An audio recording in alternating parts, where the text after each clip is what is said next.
This is how the night starts: a click, then silence. Streetlights fade like someone turned down the sky. The elevator shudders and stops somewhere between floors. In the hallway, exit signs glow red and useless. And in the middle of it all, you, hand on your doorknob, hold your breath, and listen. If your city just went dark, you don't need a hero. You need 4 good choices before midnight: how you use light, how you move, what you do about windows, and where you sleep. Get those right and you greet the sunrise. Get them wrong, and the building becomes the problem. Let's make the right choices. Your first instinct is to grab a candle. Don't. Open flame in a powerless high-rise is how people turn blackouts into disasters. No sprinklers, no elevators, and a building full of dry things that burn. Instead, reach for LED. A headlamp keeps your hands free. A small battery lantern gives you soft, room-filling light. Put one low on the bathroom counter with the door cracked. It becomes a lighthouse that paints the floor, not the windows. Phone goes on airplane mode. Screen brightness down. Power bank stays fully topped. Treat it like a life raft you don't inflate unless you're in the water. Tape a glow stick or clip a tiny keychain light on your doorknob so you can find the exit instantly without blasting the whole apartment. That's your first good choice. You crack the door. You don't step out. You listen. With no power, sound travels farther and tells the truth. A voice 2 floors down. A metallic clank from the stairwell. The soft hiss of someone's portable generator on a balcony they shouldn't be using. If you must move, you take the stairs, never the elevator. Clip your light low, waist level, so the beam reveals edges, puddles, and debris without blinding you with glare. One hand on the rail. You move with purpose. Landings are choke points. You don't linger there. If the stairwell breathes heat or tastes like chemicals or smoke, you abort. You do not just check one more floor. Back inside. Rethink. That's your second good choice.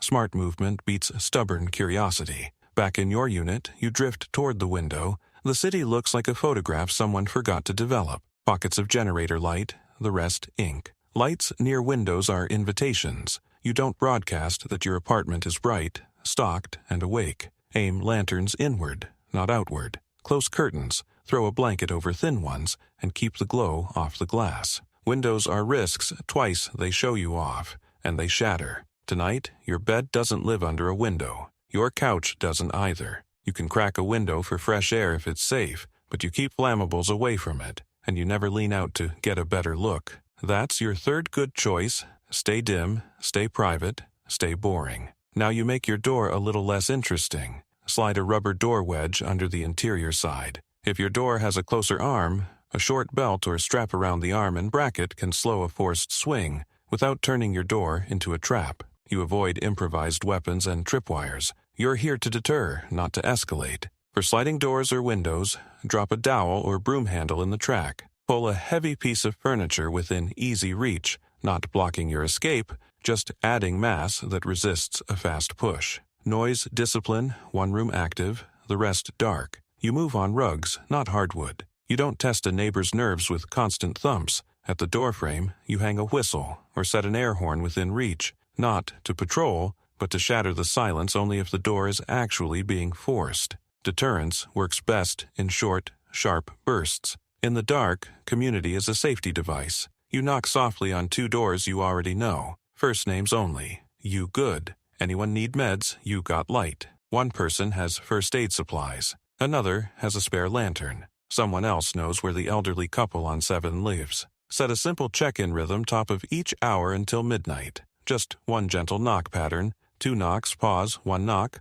or a quick text if the cell network is still limping along. You are not starting a party, you're building a perimeter of attention. Agree on one number to call first if something goes sideways. Agree on what help sounds like, a short horn blast, not a continuous siren. Information hoarding is a liability. Information discipline is strength. Scan for official updates briefly, then power everything back down. You don't push through the night on adrenaline. You set a routine that prevents dumb mistakes. No generators inside. No charcoal anywhere near the building. Carbon monoxide is invisible and fast. If you own a CO alarm, put fresh batteries in and set it in the living space. Meals are cold or no flame. Canned protein, nut butter, crackers, shelf-stable fruit, ready-to-eat pouches. If your stove is gas and you choose to use it, you vent well. You keep the flame low. You cook once. You shut it off, and you sniff carefully. Any hint of gas, you stop, period. Stage the essentials.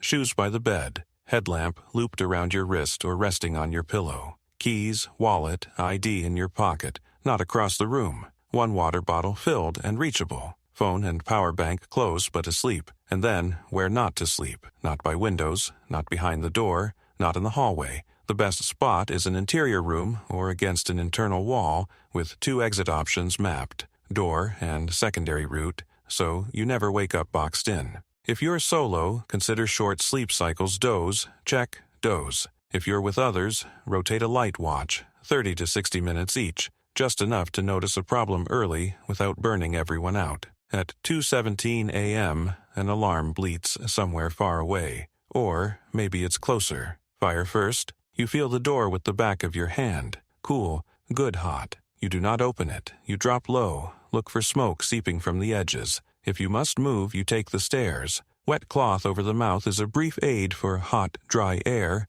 not a magic mask. You move. You don't collect things. You take people. Intruder. You don't announce yourself. You don't rattle the handle. You go silent. You call emergency services if there's any signal at all. If the door starts to go, if you hear tools, hard kicks, you trigger your deterrent with one blast of the horn, one shout of "help" by name to your nearest contact if you have one, and you fall back to your secondary room with a locked door and a pre-planned escape route. Your goal isn't to fight. It's to buy seconds and make noise that brings attention. Medical. You start simple. Bleeding gets pressure. Fainting gets legs elevated unless there's a head or neck injury. Chest pain means you call. If you lack signal, you knock the neighbor's plan into action. Conserve batteries for real emergencies, not boredom. Blackout's warp time. The hour before dawn feels like a dare. You keep moving, quietly. You do it tiny cords, coiled, shoes aligned, water topped. You write,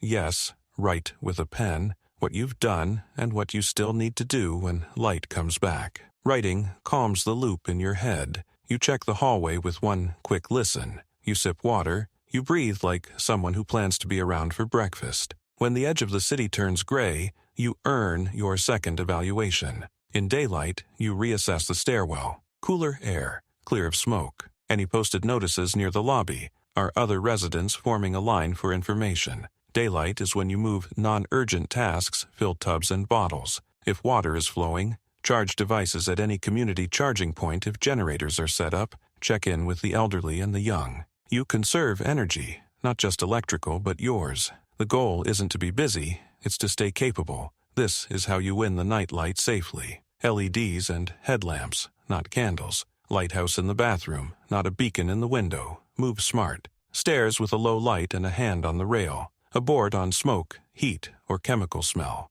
Stay unseen. Curtains closed, lanterns aimed inward. Sleep away from glass. Harden quietly. Wedge, strap, dowel. Legal, simple and fast. Build a floor network. Set a routine. The city went dark. You didn't. You made 4 good choices before midnight. That's the difference between a scary story and a survival story. And when the lights finally click back